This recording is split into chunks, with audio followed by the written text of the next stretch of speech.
अगर आप उड़ नहीं सकते तो दौड़िए, दौड़ नहीं सकते तो चलिए, चल नहीं सकते तो रेंगिए, चाहे कुछ भी करिए पर हमेशा आगे की ओर बढ़ते रहिए। विद दिस पॉजिटिव थॉट एक बार फिर स्वागत है आप सभी का जुनून से भरे वीडियो में। जी हाँ दोस्तों, ये वही वीडियो है जो आपको पढ़ने के लिए मजबूर कर देगा, जो आपको ये विश्वास दिलाएगा कि इस बार आपको गवर्नमेंट जॉब में सिलेक्शन जरूर मिलेगा।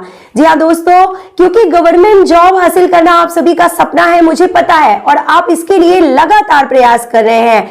जितना ज्यादा आप प्रयास कर रहे हैं, एफर्ट्स कर रहे हैं, उतना ज्यादा आप मंजिल के करीब पहुंचते जा रहे हैं। तो पेपर को लेके, परीक्षा तिथि को लेके परेशान रहना बंद कर दीजिए और विश्वास कीजिए सिर्फ और सिर्फ अपनी तैयारी पे। जी हाँ दोस्तों, जिस तरीके से मैंने सिलेक्शन प्राप्त किया, मैंने जो है नवोदय विद्यालय, केंद्रीय विद्यालय के रिटन एग्जाम्स निकाले, इंटरव्यू दिया और फाइनली नवोदय विद्यालय में मेरा सिलेक्शन हुआ, उसी तरीके से आप सभी साथियों को भी आपकी मंजिल जरूर मिलेगी और बहुत जल्दी मिलने वाली है। क्योंकि 2025 ही वो साल है जिसमें 3 साल के इंतजार के बाद यूपी शिक्षा सेवा चयन बोर्ड ने नोटिस जारी किया और परीक्षा की तिथियां घोषित की है दोस्तों। और परीक्षा जो है अपनी निर्धारित तिथियों में होने जा रही है। तो अगर आपको भी इस अंतिम समय में तैयारी करने की सही रणनीति पता करनी है तो वीडियो को पूरा देखें, लास्ट तक देखें। ये वीडियो मैंने आप सभी के लिए ही बनाया है। तो देखिए दोस्तों, 2018 में केंद्रीय विद्यालय एग्जाम देने के बाद जब मेरा रिटन एग्जाम क्वालिफाई नहीं हुआ तो मुझे समझ में आ गया कि जो सफलता है वो मेहनत मांगती है। सपना पूरा करना है तो उसके लिए प्रयास करना होगा और मैंने उसी दिन ठान लिया कि मैं मेहनत करूंगी, सिलेबस को बहुत अच्छे से कवर करूंगी और सिलेक्शन प्राप्त करके रहूंगी। और सबसे पहले मेरा फोकस जो था वो रिटन एग्जाम पे था। तो देखिए दोस्तों, यूपी टीजीटी में तो सिर्फ और सिर्फ रिटन एग्जाम ही है, इसमें तो इंटरव्यू है ही नहीं। और पीजीटी में इंटरव्यू है, लेकिन जो यूपी टीजीटी और पीजीटी का जो स्तर है कंपटीशन का, वो थोड़ा सा कहीं ना कहीं कम है कंपैरिजन में केंद्रीय विद्यालय और नवोदय विद्यालय के। तो मैं आपको बताती हूँ कि आपको तैयारी किस तरीके से करनी है। तो देखिए, मैंने जो है तैयारी के लिए, कहते हैं ना कि एक टाइम टेबल बनाना चाहिए और उस टाइम टेबल को फॉलो करना चाहिए दोस्तों। लेकिन मेरे केस में ऐसा कुछ नहीं हुआ। मैंने कोई टाइम टेबल नहीं बनाया क्योंकि मुझे मालूम था कि हम जो टाइम टेबल बनाते हैं वो कभी फॉलो हो ही नहीं सकता। स्पेशली मेरे केस में और बहुत से साथियों के केस में ऐसा ही होता है कि हम सोचते तो हैं कि अगले दिन से 10 घंटे पढ़ेंगे, 8 घंटे पढ़ेंगे, 12 घंटे पढ़ेंगे और पढ़ नहीं पाते हैं। क्योंकि रेगुलर जॉब की सर्च के साथ साथ में प्राइवेट जॉब भी कर रही थी और फैमिली भी है, हर चीज, बहुत से इश्यूज होते हैं, आप सबके साथ भी इश्यूज है, मुझे पता है। तो देखिए दोस्तों, मैं आपको ये नहीं कहूंगी कि आप टाइम टेबल बनाइए, क्योंकि मैंने भी कोई टाइम टेबल नहीं बनाया।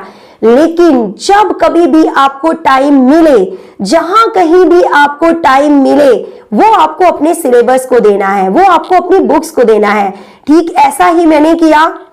मैंने कोई टाइम टेबल नहीं बनाया क्योंकि मुझे मालूम था कि टाइम टेबल बनाना उनको जरूरी है जिनको खुद को फोर्स करना पड़ता है कि हाँ, हमारा पढ़ने का टाइम हो गया है। हाँ, अब जो है अगले 2 घंटे बाद शाम को जो है 5 बजे से 6 बजे मेरा पढ़ने का टाइम है।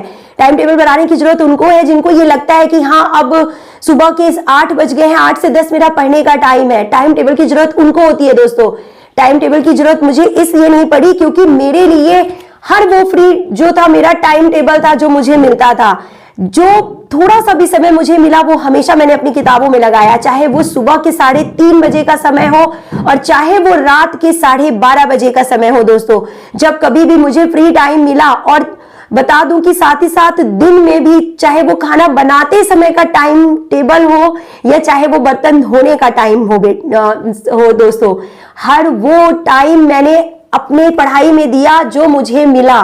तो यही जुनून होना चाहिए आपके अंदर भी कि टाइम टेबल बनाए या ना बनाए, लेकिन टाइम दे, परीक्षा को टाइम दे, बुक्स को टाइम दे, किताबों को टाइम दे। आज भी मुझे वो दिन याद आता है जब मैं अपनी बेटी को पढ़ाने के साथ साथ और अपनी बुक्स को भी पढ़ती जाती थी। अपने प्राइवेट जॉब में बच्चों को, दूसरे बच्चों को पढ़ाने के साथ साथ, दूसरे बच्चों को जो है सिखाने के साथ साथ जो है मैं खुद भी अपना रिवीजन करती जाती थी। तो टाइम टेबल बनाए या ना बनाए, लेकिन टाइम दे, याद रखें। तो अब आपकी जो पढ़ाई है वो इसी लेवल पे है दोस्तों कि बहुत ज्यादा जुनून के साथ आपको तैयारी करनी होगी और हर फ्री टाइम आपको देना होगा और हर दूसरे काम को जो है छोड़ के अपनी बुक्स को टाइम देना होगा।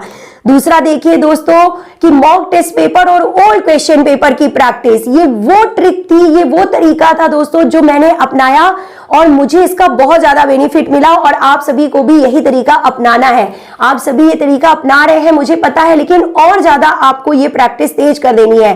देखिए जब मैंने 2018 का पेपर दिया तो मैंने इससे पहले ज्यादा papers old question paper solve नहीं किए थे, तो मुझे आइडिया ही नहीं था कि कैसे क्वेश्चंस आते हैं या किस तरीके का पेपर होता है। ये मेरी सबसे बड़ी गलती थी। और इसके बाद आप समझ लीजिए कि 2018 के बाद ऐसा कोई भी एग्जाम नहीं हुआ दोस्तों जिसमें मेरा रिटन क्वालिफाई नहीं हुआ हो, चाहे वो यूपी टीजीटी का पेपर हो, यूपी एलटी ग्रेड का पेपर हो, केंद्रीय विद्यालय का हो या फिर नवोदय विद्यालय का हो या एटॉमिक एनर्जी एजुकेशन सोसाइटी का पेपर हो या फिर मध्य प्रदेश का पेपर हो। कोई भी ऐसा रिटन एग्जाम नहीं हुआ उसके बाद जो कि मेरा रिटन क्वालिफाई ना हुआ हो। ये बात मैं आपसे इसलिए कह रही हूं क्योंकि कहीं ना कहीं नेक्स्ट लेवल में इंटरव्यू में भी मुझे दिक्कत हुई और उसके बाद जो है मेरा सिलेक्शन फाइनल लिस्ट में नहीं आ पाया, लेकिन रिटन एग्जाम मेरा हर स्टेट का क्वालिफाई हुआ क्योंकि जो मेरी तैयारी थी वो इस तरीके से इतनी इस लेवल पे पहुंच चुकी थी कि मैं कोई भी एग्जाम देने जाती थी मुझे सारे क्वेश्चंस पढ़े हुए लगते थे।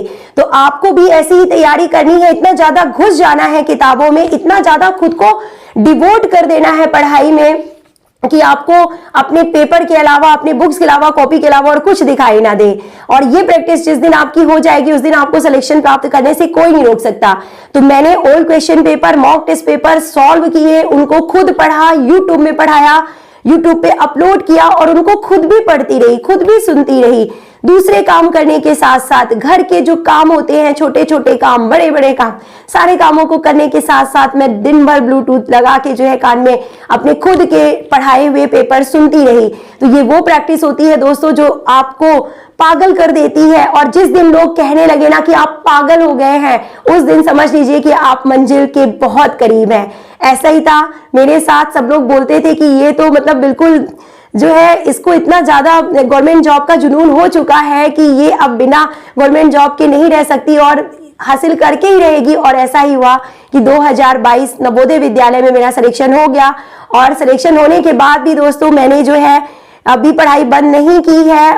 बच्चों को तो पढ़ाती ही हूँ लेकिन उसके साथ खुद भी पढ़ती हूँ और आप सबको इसीलिए मैं मोटिवेट करती हूँ कि इम्पॉसिबल कुछ भी नहीं है। इम्पॉसिबल वर्ड भी खुद कहता है आई एम पॉसिबल।